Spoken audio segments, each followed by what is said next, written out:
जय हिंद दोस्तों। स्वागत है आपका अपने YouTube channel KPM learning institute में।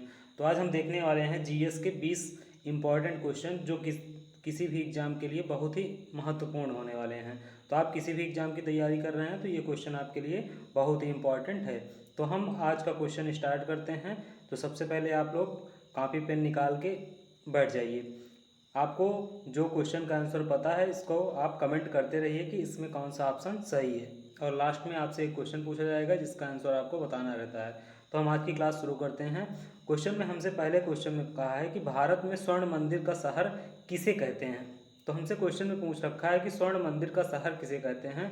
4 ऑप्शन दिया गया है, लाहौर, कराची, अमृतसर, पठानकोट। तो इसका जो ऑप्शन नंबर सी है एकदम राइट आंसर है अमृतसर। अमृतसर एकदम इसका सही आंसर है। और अगर हम बात करते हैं कि स्वर्ण मंदिर का शहर, इसे और एक नाम से जानते हैं, हरिमंदिर साहब के नाम से जानते हैं। किसके नाम से जानते हैं? हरिमंदिर साहब के नाम से जानते हैं। तो हम आते हैं अपने अगले क्वेश्चन नंबर सेकंड पे। क्वेश्चन नंबर सेकंड में हमसे पूछा है कि भारत में बंगाल का शोक किस नदी को कहा जाता है। अगर हम बात करते हैं क्वेश्चन में, तो क्वेश्चन में पूछा गया है कि बंगाल का शोक किस नदी को कहा जाता है। 4 ऑप्शन दिए गए हैं, गंगा नदी, कोसी नदी, दामोदर नदी और महानदी। तो यहाँ पे 4 ऑप्शन आपको दिए गए हैं, इसमें से कौन सा ऑप्शन सही है? अगर आपको पता है तो आप बताइए, नहीं तो हम आते हैं अपने आंसर पे। तो इसका जो ऑप्शन है, ऑप्शन नंबर सी एकदम राइट आंसर है। दामोदर नदी को हम बंगाल का शोक कहते हैं। अब क्यों कहते हैं? क्योंकि पश्चिम बंगाल के मैदानी इलाकों के बाढ़ के कारण इसे बंगाल का शोक कहते हैं कि यहाँ बहुत ज़्यादा बाढ़ आती थी। कई बांधों के निर्माण से दामोदर और उसकी सहायक नदियों पर कुछ हद तक काबू पा लिया गया है, मतलब कि अब वहाँ की स्थिति में कंट्रोल कर लिया गया है। तो जो बंगाल का शोक है, किस नदी को माना जाता था? दामोदर नदी को। तो अब हम आते हैं अपने अगले क्वेश्चन पे, क्वेश्चन नंबर थर्ड पे। क्वेश्चन नंबर थर्ड में हमसे पूछा है कि भारत का स्विट्जरलैंड है। 4 ऑप्शन दिए गए हैं, ए कश्मीर, बी मनाली, सी हिमाचल प्रदेश और डी लद्दाख। तो अगर हम बात करते हैं कि भारत का स्विट्जरलैंड, तो जिसको पता है वो अपना आंसर ABCD के माध्यम से बताएगा। जिसे नहीं पता है, आइए देखते हैं और क्वेश्चन को जानते हैं। तो भारत का जो स्विट्जरलैंड है वो हम कश्मीर को कहते हैं। किसको कहते हैं? कश्मीर को। तो ऑप्शन नंबर ए एकदम क्या है इसका? राइट आंसर है। सर्दियों में ये जगह सफ़ेद चादर से ढक जाती है, मतलब सर्दियों में क्या होता है कि यहाँ पे बहुत ज़्यादा भाप गिरती है, तो इससे ओले की वजह से पूरा ढक जाता है। और अगर हम बात करते हैं कश्मीर की बात करते हैं, तो कश्मीर में इसी के पास में एक झील पाई जाती है जिसका नाम है डल झील। तो ये भी इंपॉर्टेंट क्वेश्चन है कि अगर कभी हमसे पूछेगा कि डल झील कहाँ स्थित है, तो हम इसका आंसर बताएंगे कश्मीर में। अब हम बात करते हैं अपने नेक्स्ट क्वेश्चन की, क्वेश्चन नंबर 4। क्वेश्चन नंबर 4 में हमसे पूछा है कि भारत में धरती का स्वर्ग किसे कहते हैं। हिमालय को, कश्मीर को, पंजाब को, लद्दाख को। तो इसकी भी बात करते हैं, तो इसका भी ऑप्शन नंबर बी एकदम राइट आंसर है। इसका आंसर है कश्मीर। अब कश्मीर को क्यों कहते हैं? क्योंकि कश्मीर की प्राकृतिक सुंदरता, मनमोहक परिदृश्य और समृद्ध संस्कृत विरासत के कारण इसे धरती का स्वर्ग कहा जाता है। वहाँ पे बहुत ज़्यादा हरियाली पाई जाती है, इसीलिए भारत में धरती का स्वर्ग किसे कहते हैं? कश्मीर को कहते हैं। जिसका ऑप्शन एकदम बी राइट आंसर है। अब हम बात करते हैं अपने नेक्स्ट क्वेश्चन की, क्वेश्चन नंबर 5। क्वेश्चन नंबर 5 की बात करते हैं, तो क्वेश्चन नंबर 5 में पूछा है कि सफ़ेद हाथियों का देश। 4 ऑप्शन दिए गए हैं, स्विट्जरलैंड, ऑस्ट्रेलिया, थाईलैंड और आयरलैंड। अब हम बात करते हैं इसका राइट आंसर क्या होने वाला है। अगर आपको पता है तो कमेंट करिए, नहीं तो हम आते हैं अपने आंसर पे। तो इसका जो आंसर राइट आंसर होने वाला है वो है थाईलैंड। कौन सा आंसर है? Option number C Thailand. और अगर हम बात करते हैं तो एक जानकारी और भी हमें पता है कि जो हमारे देश का राष्ट्रीय प्रतीक है वो क्या है? हमारे देश का राष्ट्रीय प्रतीक भी हाथी है। तो एक क्वेश्चन यहाँ से हम याद कर लेंगे कि जो भारत का राष्ट्रीय प्रतीक है हाथी है। और सफ़ेद हाथी की बात करते हैं तो ये धन, सौभाग्य, किसकी बात करते हैं? सफ़ेद हाथी की। तो ये धन और किसका? सौभाग्य। और सौभाग्य की बात, सौभाग्य और अगर हम बात करते हैं तो शक्ति, इसका जो है क्या माना गया है? इसका प्रतीक माना गया है। तो ये आपको समझ में आ गया है कि ये किसका प्रतीक माना गया है? धन, सौभाग्य और शक्ति का प्रतीक माना गया है। अब हम बात करते हैं अपने next question, question number 6। Question number 6 में हमसे कहा है उगते सूर्य का देश। अगर हम बात करते हैं इसमें क्वेश्चन में, तो हमसे पूछा है उगते सूर्य का देश। 4 ऑप्शन दिया गया है, नेपाल, चीन, भारत, जापान। तो हमारे पास इसका राइट आंसर जो होने वाला है कि उगते सूर्य का देश, तो उगते सूर्य का देश हम जापान को कहते हैं। ऑप्शन नंबर डी एकदम इसका राइट आंसर है। जापान पृथ्वी के पूर्वी हिस्से में स्थित है। कहाँ पे स्थित है? पृथ्वी के पूर्वी हिस्से में स्थित है। अगर पूर्वी हिस्से में स्थित है इसीलिए यहाँ सूरज की किरणें बहुत ज़्यादा पड़ती हैं। तो इसका जो ऑप्शन है ऑप्शन नंबर डी एकदम राइट आंसर है। अब हम बात करते हैं अपने नेक्स्ट क्वेश्चन की, क्वेश्चन नंबर 7 की। क्वेश्चन नंबर 7 में हमको दिया गया है कि डूबते सूर्य का देश, 4 ऑप्शन दिए गए हैं, नेपाल, चीन, नॉर्वे, जापान। अगर आपको पता है तो इसका राइट आंसर बताइए, नहीं तो हम इसके आंसर की बात करते हैं। तो इसका जो राइट आंसर होने वाला है, जो सही आंसर इसका है option number C. Option number C एकदम राइट आंसर है। जो नॉर्वे है, नॉर्वे जो है डूबते सूर्य का देश है। नॉर्वे को डूबते सूर्य का देश कहा जाता है। इसे मिड नाइट देश भी कहा जाता है। कौन सा देश कहा जाता है? मिड नाइट देश कहा जाता है। तो इसे मिड नाइट देश कहा जाता है। इसको भी हम याद कर लेंगे कि इसे मिड नाइट देश कहा जाता है। और अगर हम बात करते हैं तो यह यहाँ पे जो सबसे छोटा दिन 6 घंटे का होता है। कितने घंटे का होता है? 6 घंटे का। तो ये भी हमारे लिए इंपॉर्टेंट है। जो भी अलग से इंपॉर्टेंट आपको बताया जाता है उसको कॉपी में अपने नोट कर लीजिए। वो भी क्वेश्चन में लगातार एग्जाम में पूछे जाते रहते हैं, तो इसको आप लिखना बिल्कुल भी भूलना नहीं है। इसको आपको नोट डाउन करते रहना है। अब हम बात करते हैं अपने नेक्स्ट क्वेश्चन की, क्वेश्चन नंबर 8। क्वेश्चन नंबर 8 बेहतरीन क्वेश्चन है। क्वेश्चन नंबर 8 में पूछा है कि धान का कटोरा किसे कहा जाता है। धान का कटोरा का मतलब कि धान अत्यधिक कहाँ पे होता है। हमसे ये क्वेश्चन पूछा है कि धान अत्यधिक कहाँ पे होता है। मध्य प्रदेश, राजस्थान, छत्तीसगढ़, अरुणाचल प्रदेश। तो जो अगर हम बात करते हैं धान का कटोरा, तो अपने देश में ऑप्शन नंबर सी एकदम राइट आंसर है। छत्तीसगढ़ को धान का कटोरा कहा जाता है। अब क्यों कहा जाता है? इसलिए कहा जाता है कि यहाँ क्षेत्रफल की तुलना में अत्यधिक किस्मों का धान उगाया जाता है। अकेले इस राज्य में 20,000 से अधिक, कितने से अधिक? 20,000 से अधिक। तो ये भी क्वेश्चन पूछा जाता है इसकी कितनी किस्में पाई जाती हैं? 20,000 से अधिक किस्में सिर्फ छत्तीसगढ़ से पैदा की जाती हैं। तो अब हम को समझ में आ गया कि धान का कटोरा किसे कहते हैं, छत्तीसगढ़ को। अब हम अपने नेक्स्ट इंपॉर्टेंट क्वेश्चन की बात करते हैं, क्वेश्चन नंबर 9।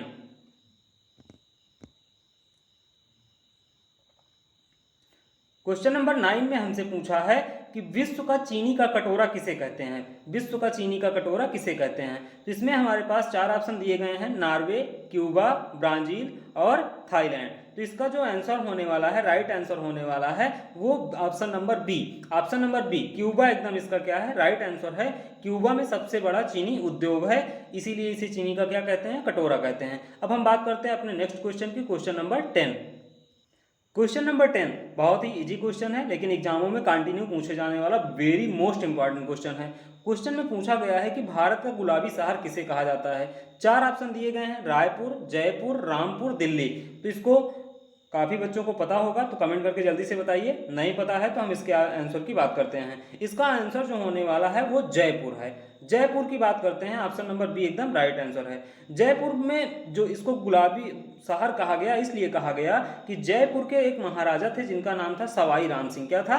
सवाई राम सिंह था। तो अगर सवाई राम सिंह था, इन्होंने अपने रानियों के नाम पे प्रिंस ऑफ वेल्स और रानी विक्टोरिया, ये दोनों के स्वागत में पूरे शहर में गुलाबी रंग से पूरे शहर को सजवा दिया था। इसीलिए भारत का क्या कहा जाता है? इसे गुलाबी शहर कहा जाता है। तो आपको ये समझ में आ गया। अब हम बात करते हैं अपने नेक्स्ट क्वेश्चन की, क्वेश्चन नंबर 11 की।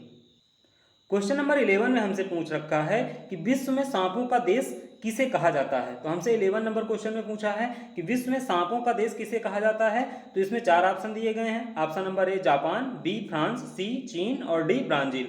अगर आपको पता है तो इसका आंसर बताइए, नहीं तो हम आते हैं अपने आंसर पे। तो अगर हम बात करते हैं कि सांपों का देश किसे कहा जाता है, तो ब्राजील को कहा जाता है। ऑप्शन नंबर डी इसका एकदम राइट आंसर है। यहाँ मौजूद एक टापू है जिसका नाम है इल्हा डा क्यूमाडा, पर दुनिया का सबसे खतरनाक सांप पाया जाता है। फिर से एक बार नाम बता देते हैं, इल्हा डा क्यूमाडा। इल्हा डा क्यूमाडा एक द्वीप है जिसपे सबसे ज्यादा खतरनाक सांप पाए जाते हैं। तो इसका आंसर एकदम समझ में आ गया कि विश्व में सांपों का देश किसे कहा जाता है, ब्राजील को। अब हम बात करते हैं अपने नेक्स्ट क्वेश्चन का, क्वेश्चन नंबर 12। क्वेश्चन नंबर 12 में हमसे पूछा है कि पूर्व का वेनिस पूर्व का वेनिस किसे कहा जाता है? 4 ऑप्शन दिए गए हैं। Option number 1 Cochin, B Britain, C चीन और डी ब्राजील। अब इसमें हमको इसका आंसर बताना है कि चारों में से कौन सा ऑप्शन सही है। अगर आपको पता है तो कमेंट करके बताइए, नहीं तो हम आते हैं अपने आंसर पे। तो इसका जो आंसर एकदम राइट आंसर होने वाला है वो है कोचीन। अब कोचीन है, कोचीन को क्यों कहा जाता है? इसलिए कोचीन को कहा जाता है कि यहाँ पे पुर्तगाली, यहूदी, ब्रिटिश, फ्रेंच, डच और चीनी संस्कृत का मिला जुला रूप देखने को मिलता है, इसीलिए हम क्या कहते हैं, इसे पूर्व का वेनिस कहते हैं। तो पूर्व का वेनिस ऑप्शन नंबर ए एकदम इसका राइट आंसर है। अब हम बात करते हैं अपने नेक्स्ट क्वेश्चन का, क्वेश्चन नंबर 13।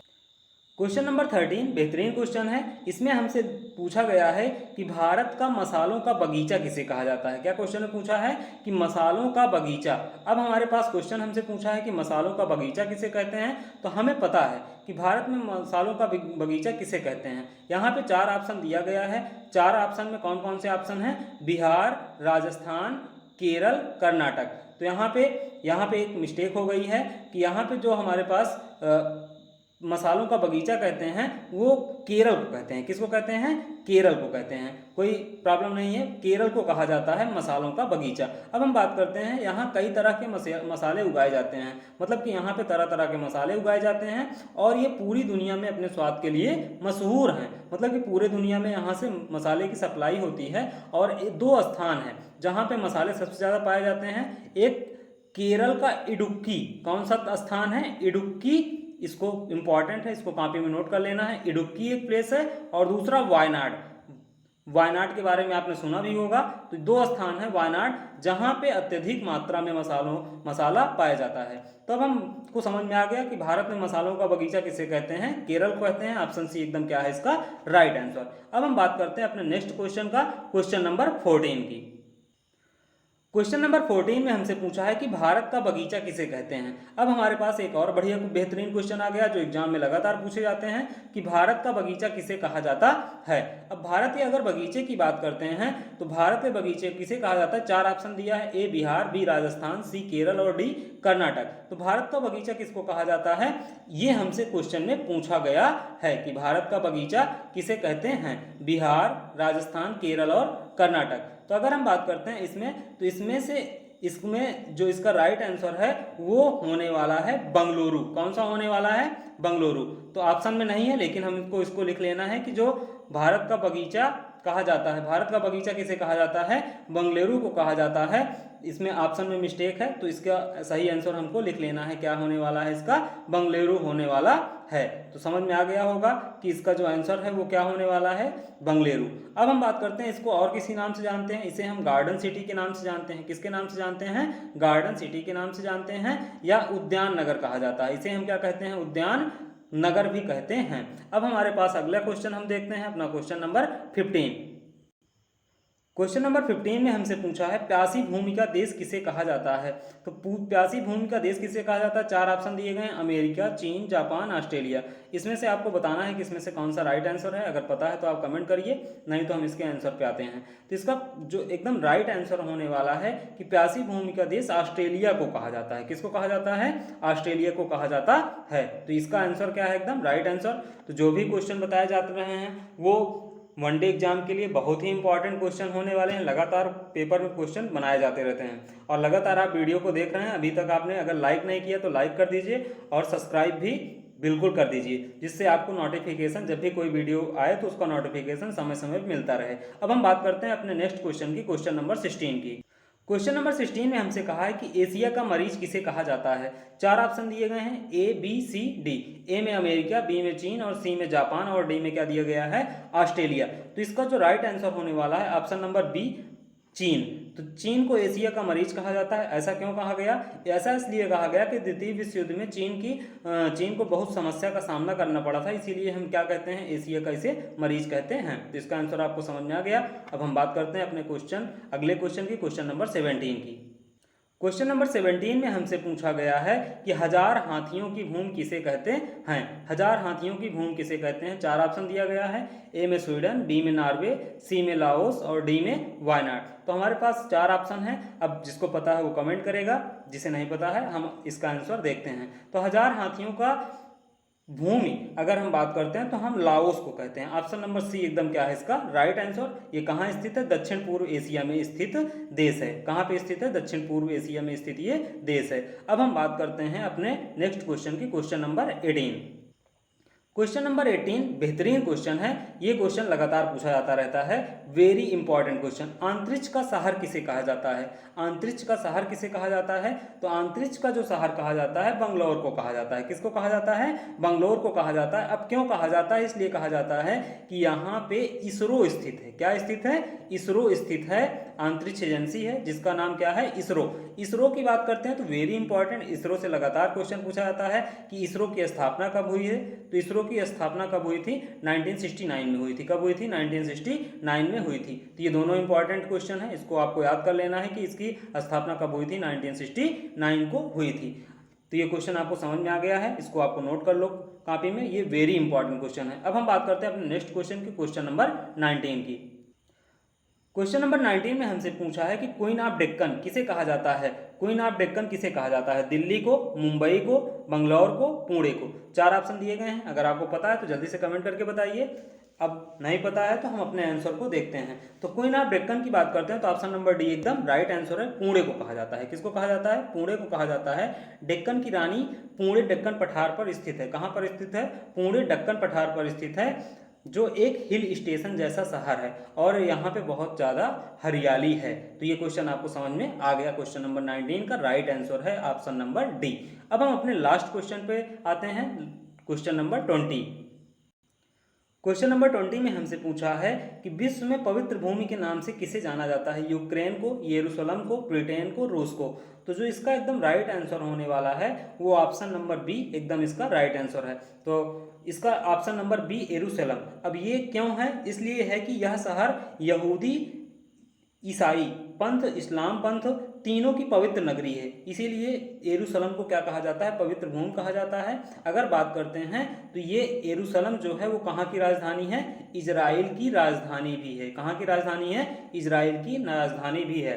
तो हम उम्मीद करते हैं कि आपने बढ़िया से सारे क्वेश्चन को देख लिया है। अब लास्ट में आपको ये बताना है कि 20 क्वेश्चन में से आपके कितने क्वेश्चन सही हो रहे हैं, जिससे आपको डेली जब क्वेश्चन मिलता है तो आप डेली क्वेश्चन को लिखा करिए कि आपके कितने आंसर सही हो रहे हैं, कितने आंसर गलत हो रहे हैं। तो डेली आपको समझ में आता रहेगा कि हमारी तैयारी कितने नंबर की चल रही है, हम कितना अपना मार्क पा सकते हैं।